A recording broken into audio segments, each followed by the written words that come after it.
O Evangelho segundo Mateus. No primeiro vídeo, vimos como Mateus apresentou Jesus como o Messias da linhagem de Davi e como um novo mestre com autoridade como Moisés.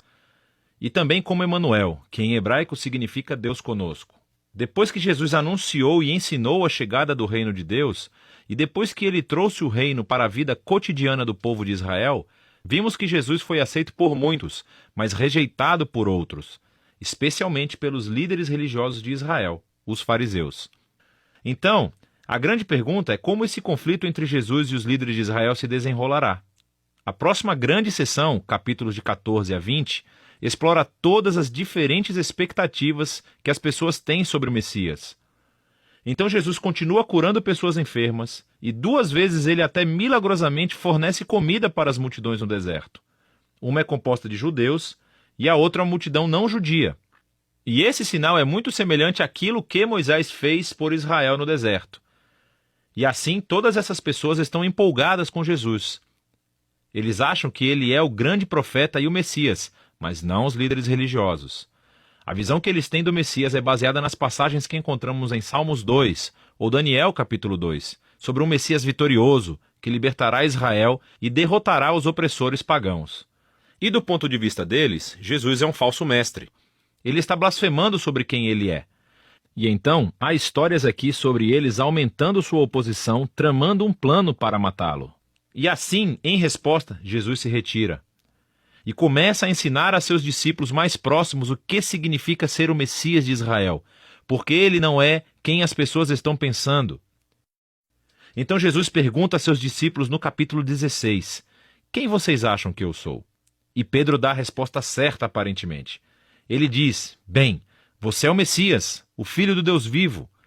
Contudo, fica claro que Pedro está pensando em um rei que reinará vitoriosamente através do poder militar. E Jesus desafia Pedro dizendo, sim, eu me tornarei rei, mas de uma maneira diferente. E assim Jesus começa a ensinar sobre os temas do profeta Isaías, que disse que o rei messiânico sofreria e morreria pelos pecados do seu próprio povo. E assim Jesus estava se posicionando como um rei messiânico, que reina se tornando um servo, e que daria a sua vida por Israel e pelas nações. Bom, Pedro e os discípulos praticamente não entendem. E assim Jesus entra no 4º bloco de ensinamentos, seguido por uma série de ensinamentos depois disso. E estes são todos sobre a natureza do reino invertido messiânico de Jesus, que inverte todos os nossos sistemas de valores. Assim, na comunidade do rei servo, você ganha honra servindo aos outros. E em vez de se vingar, você perdoa e faz o bem aos seus inimigos. E no reino de Jesus, você ganha verdadeira riqueza, dando a sua riqueza aos pobres. Para seguir o Messias servo, você deve se tornar um servo. Na próxima sessão, vemos os 2 reinos entrarem em conflito, o reino de Jesus e o do líder de Israel. Jesus vem a Jerusalém para a Páscoa, cavalgando em um jumento, e as multidões o saúdam como Messias. E Jesus imediatamente marcha para o pátio do templo e cria esse enorme alvoroço que interrompe os sacrifícios diários. Suas ações falam mais alto do que suas palavras aqui. Como rei de Israel, Jesus estava afirmando sua autoridade real sobre o templo, o lugar onde Deus e Israel se reuniam. E na visão de Jesus, o templo foi comprometido pela hipocrisia dos líderes de Israel. E aqui ele está desafiando a autoridade deles e, naturalmente, eles estão profundamente ofendidos. E assim, eles tentam encurralar Jesus e envergonhá-lo no debate público, mas falham. Então eles acabam decidindo que ele deve ser morto. Em resposta, Jesus entrega seu bloco final de ensinamentos. Primeiro ele oferece uma crítica impetuosa aos fariseus e sua hipocrisia. E depois ele chora por Jerusalém e a sua rejeição a Deus e o seu reino. Então Jesus se retira com os discípulos e começa a dizer-lhes o que acontecerá. Ele será executado por esses líderes. Mas ao fazer isso, eles criarão a sua própria morte. Porque, em vez de aceitarem o caminho de Jesus para o reino pacífico, eles tomarão o caminho da revolta contra Roma. E assim Jerusalém e o seu templo serão destruídos. Porém, Jesus diz que este não é o fim da história. Ele será vindicado após a sua morte por sua ressurreição. E um dia ele retornará e estabelecerá o seu reino sobre todas as nações. E assim, enquanto isso, os discípulos precisam ficar alertas e permanecer comprometidos em apenas anunciar Jesus e o seu reino, e espalhar as boas novas.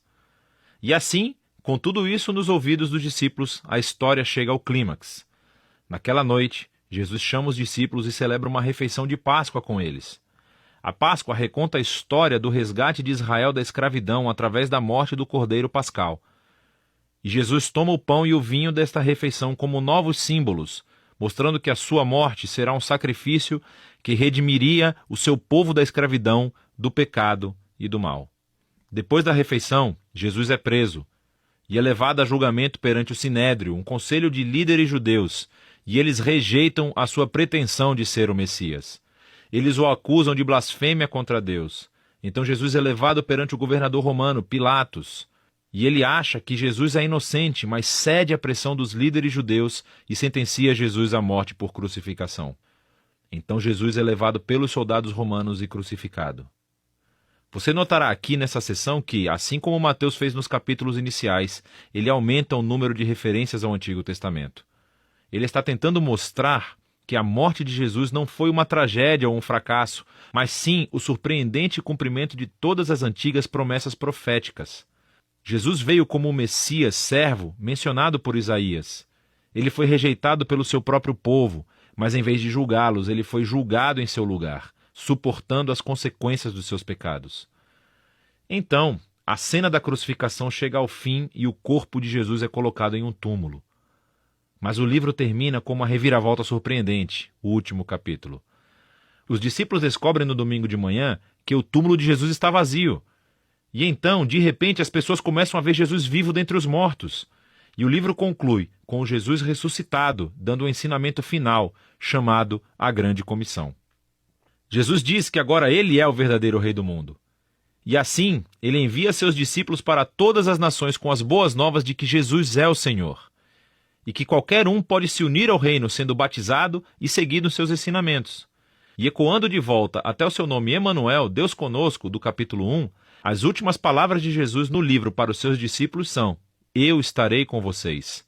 É uma promessa da presença de Jesus até o dia em que ele finalmente retornará. E este é o Evangelho segundo Mateus.